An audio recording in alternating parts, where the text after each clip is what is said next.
Rami here. Let's delve into the situation a little more. There is an invisible, soundless substance on the earth now that was not here before. It is like an odorless gas, and it is making individuals and groups lose what marbles they may have had at one time. They are going crazy, both literally and figuratively. The natural operating system, the ego, has been threatened. By what? By Christ, because the ego knows that something is here to put it out of a job. How can a thing, a system of thought, feel anything?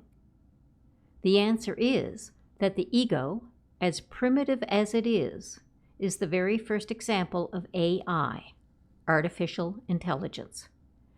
It can be likened to a computer operating system that believes that it itself is real. It is and always has been wrong on that count, but it is right about its perception that there is something new on the earth, something it dislikes and even hates.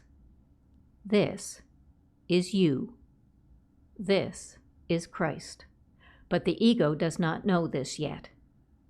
I say yet because it will find out, and it will organize and mobilize to deter this threat.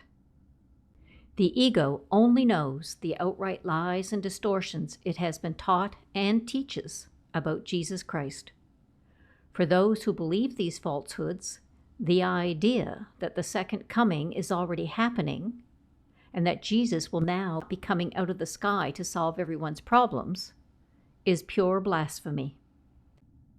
The fact that the ego is not mentioned in these false teachings is most interesting, don't you think?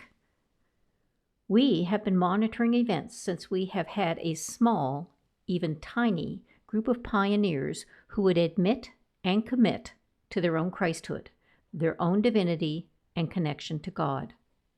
The connection between the increase in insanity as a direct relation to the increase in sanity is undeniable. With love, Rami.